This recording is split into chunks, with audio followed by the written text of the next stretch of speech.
त्याला आम्ही सांगितलं की महाराज कोणाचे एकट्या मराठ्याचे किंवा कोणत्या जातीचे नव्हते, महाराज सगळ्यासाठी लढले होते आणि महाराज सगळ्याचे आपण महाराजाला ठेवू. त्यांनी काय सांगितलं की आम्ही तुम्हाला कोपऱ्यात जागा देऊ. आम्हाला मान्य नसताना आम्ही मान्य केली. आमच्या काही वरिष्ठ लोकांनी समाजाच्या ती जागा मान्य केली, आम्ही पण केली.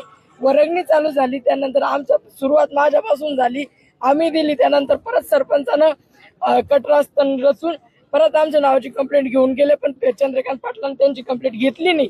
त्याच्यानंतर त्यांनी मला धमकी दिली, तुला उचलून नेऊ, तुला मारून टाकू, जसं संतोष देशमुखाला केलं तसंच तुला करू, असं सरपंचानं सांगितलं होतं मला. सरपंचांना, गजानन नागरेंना, नातासाहेब आहे ना, गणेश केदार यांनी सांगितलं होतं की तू संतोष देशमुखासारखंच तुला आम्ही मारू, तुला मेळही लागणार नाही, तुझ्या कोणालाच मेळ लागणार नाही. त्याच्यानंतर कालची घटना अशी होती की 4-5च्या टायमाला माझा भाऊ इकडे आला होता, त्यांच्या बाया माणसं जमलेले होते, आम्ही काय 4-5 जणच होतो घरी. मग आम्ही ते कहून आले म्हणून पुतळ्याजवळ कहून येत आहे म्हणून आलो. त्याचं इथपर्यंत बोलणं चालू होतं की शिवाजी महाराज नागराला बांधून नाला तोडून नाही. मी सांगितलं मी येऊ देणार नाही. त्याच्यानंतर मी पुतळ्यासमोर बसले, माझ्या सोबतच्या काही महिला इथं बाहेर बाजूला बसल्या, माझ्या PSI इथं होते. PSI साहेबांनी आम्हाला परत प्रोटेक्ट केलं, पण सरपंचाच्या सांगण्यावरून आणि काही त्या लोकांच्या सांगण्यावरून त्यांच्या बायांना PSIला घेरत घेऊन आणि सांगळे साहेबाच्या आणि सानप साहेबाच्या त्या दोघांच्या मार्गदर्शनाखाली त्या समाजानं आम्हाला मारलं. माझ्या अंगावरचे कपडे पाडले. मी त्याला पोलीसवाल्याला आणि हॉस्पिटलमध्ये डॉक्टरला दाखवलेलं आहे मग किती इंजुरी झालेली आहे, माझ्या शरीरावर किती नख मारलेले आहेत. त्यांनी लाथा मारल्या मला, त्यांनी बऱ्याच काही गोष्टी केल्या. माझ्यासोबत व्हिडिओ तर तुम्हाला सगळ्यापर्यंत त्या पोहोचलेले आहे. माझी फक्त एवढीच मागणी की 2 पोलीसवाले सस्पेंड व्हा, त्यामध्ये ठाणेदाराचा काही रूल नाही. एक सानप आणि एक सांगळे पोलीसवाले दोन्ही सस्पेंड व्हा. आणि हे जेवढे मी नावं देईन, रात्री नावं कमी घेतले होते मॅडम म्हणे नंतर घेऊ, असं मला त्यांनी सांगितलं होतं. तुम्हाला परत स्टेटमेंट द्यायचंय, त्यांनी माझं स्टेटमेंट त्या घेणार आहेत. आणि मी जेवढे मला घेरून होते आणि माझ्या बहिणीलाही मारलेले आमचे सगळे प्रूफ आहे, आमच्याकडे टोटल व्हिडिओ आहे. त्या असं नाही की माझ्यावरच त्यांनी हात घातला, माझ्या बहिणीच्याही केस धरून मारलेलं आहे त्या पोराने. आणि मला तर असं मारलेलं आहे, तुम्ही फक्त माझा जीव वाचला.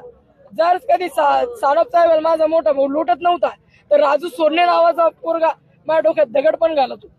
त्याने दगड उचलला होता, तसं पाहतच माझ्या भावानं तो ढकलला म्हणून मी वाचले. नाही जसे आपले संतोष भाऊ गेले तशीच आज मी गेले असते, आज तुमच्या समोर नसते. तर माझी सर्व प्रशासनाला, सगळं तुम्हाला पत्रकार लोक सगळ्यात जास्त व्हायरल करा, त्याला पकडा आणि ते सजा द्या.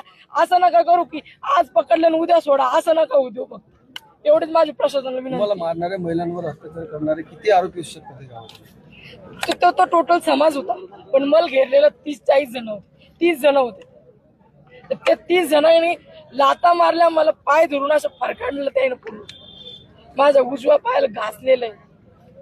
म्हणजे त्यानं जसं पिक्चरचे सगळे पिलेले होते. सरपंचानं 3 बॉक्स दारू आणून पाजलेली होती त्याला.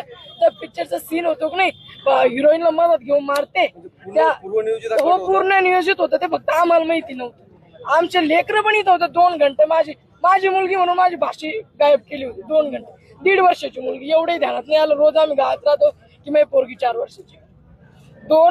2 घंटे पोरगी भेटत नाही. जेव्हा DSP साहेब येतात तेव्हा त्या कोपऱ्याला पोरगी सापडती. आम्ही सगळे इथं आम्ही PSI साहेब सांगतो की आमची पोरगी नाही, तरी PSI साहेब त्याला विचारते पोरगी कुठे, त्याच्यानंतर पोरगी आम्हाला सापडते तिथं.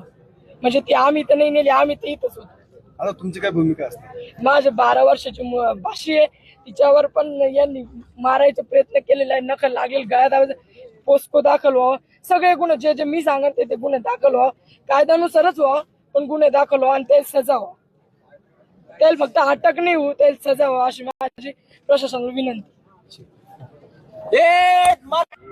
ह्या सुद्धा पैदाशी इतका माज या राज्यात असू शकतो